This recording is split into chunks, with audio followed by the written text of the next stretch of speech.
अजय मिश्रा टहनी के गुंडे और उनका लड़का जीप पर सवार होकर आते हैं और रौंदते हुए, मैं आ रहा था, चल रहा था रोड पर, मुझे रौंदते हुए चले गए। मुझे टारगेट था उनका।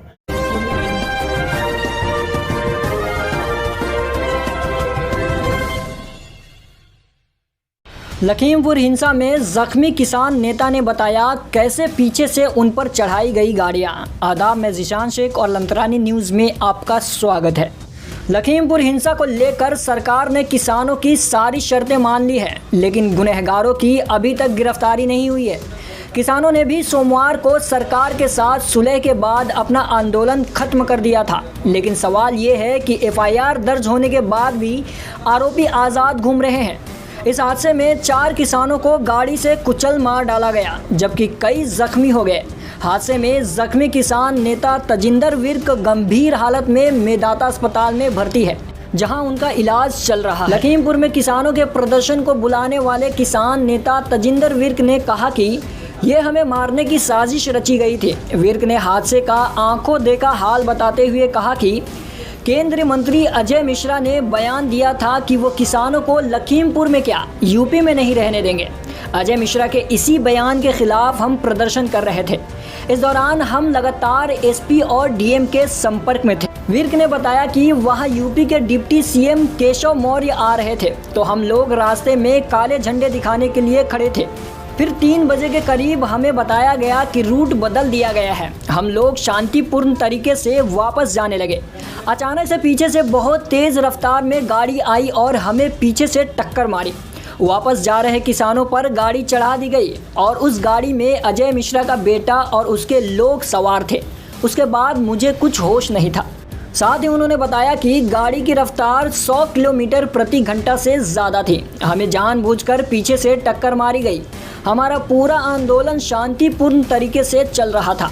हमारी तरफ से पहले कोई लाठी या पत्थर नहीं चलाया गया था। आक्रोशित भीड़ ने बाद में उन पर हमला कर दिया। हमारे ही लोगों ने कुछ लोगों को बचाया और पुलिस के हवाले किया। पुलिस वाले वहां मौजूद थे। मैं ईमानदारी से गवाही देने के लिए तैयार हूं।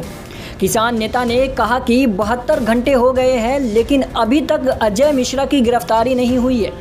अजय मिश्रा को मंत्री पद से हटाया जाए। मैं सभी किसानों से अपील करता हूं कि शांति बनाए रखें। योगी सरकार की पुलिस ही हमलावरों की मदद कर रही है। बिना किसी हिंसा के हम लोग शांतिपूर्ण तरीके से आंदोलन जारी रखेंगे। केशव प्रसाद मौर्य जी को आना था और किसानों की ओर से प्रोटेस्ट था उनको काले झंडे दिखाने का। उससे पहले एक वहाँ अजय मिश्रा टहनी है जिन्होंने किसानों को धमकी दी थी, जिसका वीडियो भी है कि सुधर जाओ नहीं तो सुधार दिए जाएंगे। लखीमपुर छोड़ना पड़ता है। लखीमपुर तो छोड़ो, आप यूपी में नहीं रह पाओगे। तो किसानों में आक्रोश था इसके प्रति। उन्होंने कहा कि हम विरोध करेंगे। शांतिपूर्वक विरोध था किसानों का। मैं गया था और लगभग समापन की ओर कार्यक्रम था। अजय मिश्रा टहनी के गुंडे और उनका लड़का जीप पर सवार होकर आते हैं और रौंदते हुए, मैं आ रहा था, चल रहा था रोड पर, मुझे रौंदते हुए चले गए। मुझे टारगेट था उनका। DM SSP खुद आए। उन्होंने कहा, हमने कहा कि जैसे ही केशव प्रसाद मौर्य अपने दूसरे रास्ते से रूट डाइवर्ट कर दिया था, हमने कहा सभा समाप्त कर देंगे। सभा लगभग 2:45 बज चुके थे। हम समापन करने जा रहे थे। इतने में एक थार एक गाड़ी आती है पीछे से। मैं चल रहा था, मुझे नहीं पता चला अचानक क्या हुआ। पीछे एकदम बहुत लगभग 100 किलोमीटर की स्पीड से आ रही थी। एकदम मुझे रौंदती हुई चली गई 20 फुट दूर तक और वहाँ हाहाकार मच गया। ये स्थिति सब है और हम मांग करते हैं कि अजय मिश्रा टहनी का कहीं पत्थरबाजी नहीं, कहीं कुछ नहीं। उन्हीं के लोग थे जो लगभग हाथों में असले भी लहरा रहे थे और बाद में कुछ उन्होंने फायरिंग भी की है।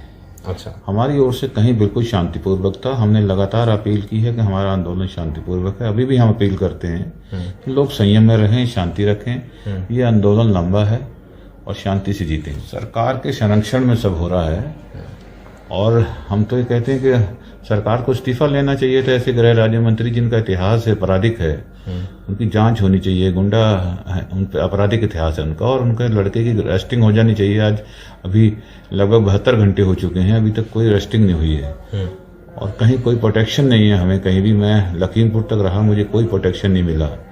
पुलिस की ओर से, कहीं कोई कुछ नहीं। तो ये ऐसी स्थिति के अंदर अराजकता है और किसानों में भी रोष है। बिल्कुल मैं सच को बिल्कुल, जब मुझे जहाँ भी अदालत में मेरी बात सुनी जाएगी तो मैं बिल्कुल सच सामने रखूंगा क्या घटना थी, क्योंकि अदालत में तो कम से कम न्याय होगा, सरकार में तो नहीं हो सकता। मेरी ब्रेन की सर्जरी हुई है, मैं अब स्वस्थ हूँ, डॉक्टर ने आश्वासन दिया है कि ठीक हैं और उम्मीद है कि जल्दी रिकवर होकर फिर आंदोलन में हम चलेंगे। और जितने भी किसान आंदोलन कर रहे हैं, लोगों का आशीर्वाद मिला है, लोगों की दुआओं से बचा हूँ। देश के किसानों से अपील है कि हमारा आंदोलन शांतिपूर्वक रहा है 10 महीने से और आगे भी शांतिपूर्वक रहेगा। इस घटना से भी शांति बनाए रखें। सरकार अराजकता करना चाहती है, लेकिन सरकार के इस जाल में नहीं फंसना है हमने और अपने आप को शांति रखते हुए आंदोलन को आगे चलाना है। ये देश लोकतंत्र है, इसके अंदर सबको जाने का अधिकार है। अगर कोई पीड़ित है और पीड़ित के पास अगर कोई राजनीतिक लोग जा रहे हैं तो जाने देना चाहिए। ये डेमोक्रेसी नहीं है, ये एक हिटलर शाही है जहाँ पर लोगों की आवाज़ सुनने में न जाने दिया जाए। ठीक, तो हम तो चाहते हैं कि इसमें सबको आवाज़ सुनने का अधिकार है और ये सरकार तानाशाही कर रही है। नहीं, कुछ हिंसा नहीं हुई है, बल्कि किसानों ने उन 3 लोगों को पुलिस के हवाले करके, उनसे जो कुछ लोग आक्रोशित थे, जो मार पिटाई, स्वाभाविक था कहीं आक्रोश होना, लेकिन उनको हमारे साथियों ने खुद पुलिस के हैंड ओवर किया कि इनकी जान न चली जाए। ठीक। तो अब